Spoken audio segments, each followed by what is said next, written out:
Hey, thanks for joining me. The Amazing Spider-Man, number 313, the non-mutant superhero, Inferno continues. So, the Inferno storyline's going on. I was talking recently how I just kind of completely missed that whole storyline. I wasn't reading, I don't know if it wasn't that I wasn't reading comics, I just wasn't reading any of these comics that had that storyline going on. And so I only knew of it retroactively after the fact.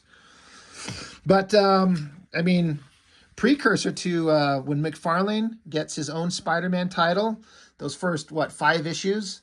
Um, Torment was the storyline. Had to think about it for a minute.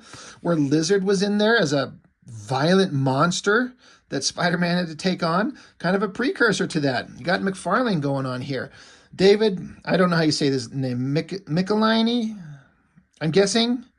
Writer, Todd McFarlane, art, Rick Parker, letters. I think McFarlane took Rick Parker with him on Spider-Man, whether he had the choice of that or not. But so March of '89, to give you a context of when this was going on. So McFarlane art, always kind of worth the price of admission. Old newsprint, kind of faded stuff, but it still looks pretty good. I guess Peter and MJ are in a cab with the guy driving it, and then there's like a giant flying shark coming down the tunnel. Well, this is going on when I guess the city have portals to demon worlds opening up. That is what was going on, I guess. Again, I've never read Inferno. I only know of it peripherally. But all kinds of monstrous shit going on. So the shark like bites the roof off of the cab, goes sliding off. So Peter jumps up, gets his his web shooters ready, and the shark's coming along at him. So Spider-Man shoots his web at the flying shark, hooks him, and then cranks back on it hard to make the shark crash down on the ground, and then pulls the flying shark towards him, and then he punches the shit out of it, blood everywhere, knocked the shark out or killed it, either way. Spider-Man's pretty fucking powerful if he can do that stuff. I mean, we know this, but he ain't no pushover. Digging all the McFarlane artwork. It still feels like kind of like a youthful-ish version of him. I mean, I don't know.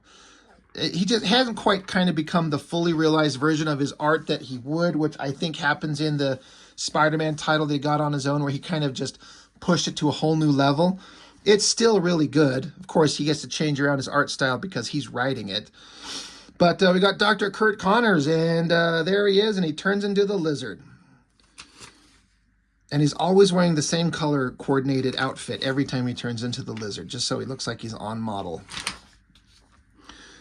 So, I kind of don't mind this long, skinny panel of this house. You got a fence and a couple levels and shingles and windows, and then the cloudy sky in the background.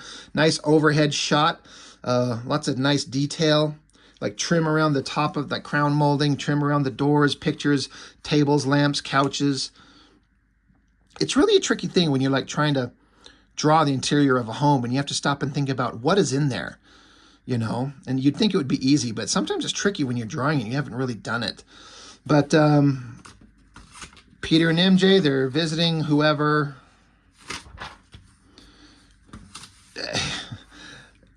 Kind of goofy looking. McFarlane's not known for his sexy women. What we are known for with McFarlane is the best version of Spider-Man to me. That's my favorite version of Spider-Man, is McFarlane's version. Looks good. Good car. It's always kind of wide and flat. It's kind of squished down, but I still think it works. Lots of speed motion going on there. Not bad. Good pages. And then this is a traditional McFarlane thing, a big side profile shot of a person while there's panels of story being explained next to it. They're explaining the Lizard, how he's lost his arm, and some lizards can regenerate limbs, so he somehow tried to do some genetic experiments to make this formula that would let him regrow a limb. Well, it also turns him into a giant lizard monster that likes to eat people, so that sucks. Then we got Spider-Man standing here looking awesome. Some creeper, whoever the fuck that is. That's awesome. And then I guess this is a moment of like the Inferno, like the demon monsters just appearing out of everywhere. Like they're in the card filing system. The libraries don't even do this shit anymore, do they? This is old school. But a bunch of demon monsters come spewing out. That's the whole Inferno thing. And then I guess there's like this, there's going to be a parade or something. So there's a giant Spider-Man balloon, like a Macy's Day Parade balloon kind of thing going on. But it starts moving, I guess, and it starts attacking these kids. That's kind of creepy. Can you imagine some of these giant balloons just slowly floating through the streets and suddenly they start moving and coming after you? I mean, you could just fucking pop them, which we'll get to. But yeah, these monsters just keep coming after them. And McFarlane's always good for pointy, spindly teeth, overgrown teeth monsters. You know he can do that. This looks like a pre-Violator design right there. But then the lizard shows up and starts killing off or taking on the Inferno demons, throws one of them out of a window. Great. Okay, good job. This is a wild panel. Look at this long, skinny panel, and look at the parts of Spider-Man that McFarlane chose to draw in his composition. I don't mind it. It's wild. It took me half a second to figure it out, so that could be objectively a criticism. But so you got his two hands, but then this is his upper thigh, and then his knee coming back this way, and then his foot. No head, no body, no ass cheeks, just foot, calves, and thigh, and then cut two hands. I would never, ever, ever in a quadrillion billion years think to draw that. And I'm not saying it's the best choice to make, but it's unique and it stands out. And McFarlane's always good for drawing crazy Spider-Man poses. They always look good. Every time McFarlane's drawn the Spider-Man, this is one of those times, in my opinion, where there some artists are just born to draw a character that you don't have to agree that that's the best version of the character, but that character is the best thing that artist draws. And I think Spider-Man is the best thing McFarlane has ever drawn. It just fits. So then he's jumping around. He's got to fight this balloon, the possessed demon balloon version of himself that flicks Spider-Man off. So I guess this is the sky and he's flying towards this building. It's a really odd choice to leave it white. But, Spider-Man grabs onto the building. So he goes up to the top of the Chrysler building. I don't think that's to scale with the Spider-Man figure. But there's a big pointy spire on the top of it. I don't think that's to scale either. But Spider-Man snaps it off. So we now got a big, giant, pointy thing. So he jumps down to the giant balloon, demon-possessed balloon, and pops it. Poof, and now it's deflated. And he's like, that was spooky, almost like killing myself. And then he says, phooey, this guy's eyes were all wrong anyway. That's funny because the version of Spider-Man's eyes here are like the old classic version, smaller. And of course, McFarlane draws him these giant things. And that's the version I prefer. It makes Spider-Man almost look, I don't want to say sinister, but a little creepier. I like that. I actually like that a lot better. But so now these people are like, you saved us, Lizard, from these demon creatures. He's like, yeah, but that's because I wanted to kill you myself. So that's fucked up. Another wild angle right here of like the leg coming down and the calf and the foot. And then I guess that's his lizard tail. Looking like a giant turd coming out of his ass. But then Spider-Man's on the scene. Boom, feet to the back, sending him flying, telling the other people to get out of the way. And then, this is funny, where Spider-Man, while he's telling the others to get lost, he's shooting his webbing off to the side up here.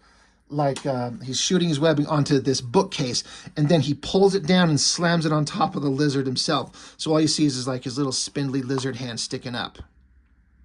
So Spider-Man, I like a mature Spider-Man who's been through all kinds of battles, and he knows how to handle shit. I like that in him.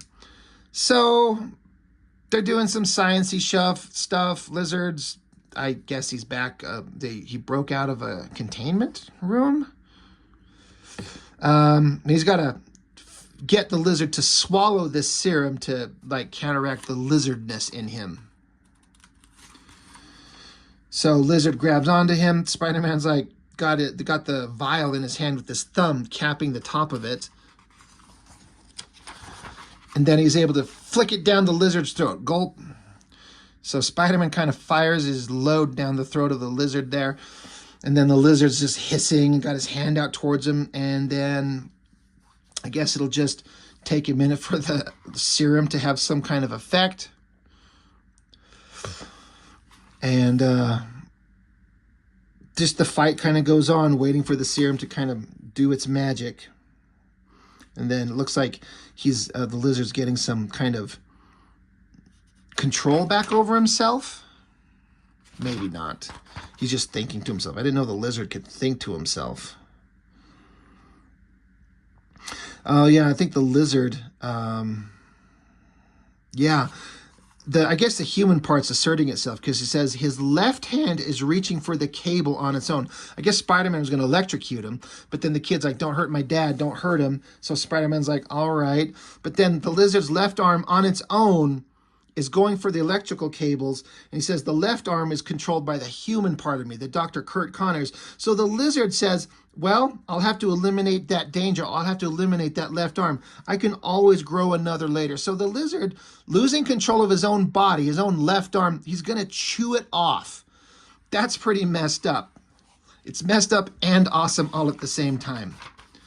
But then Spider-Man flame throws him, burns him, and then, God, the electrical cord hits him, zaps him, and then he's back to human form. All right. I guess that problem solved. Then, of course, Dr. Curt Connors has got to, be remorseful for turning into a 6-foot-tall cannibal lizard monster. And, it's okay. We still love you.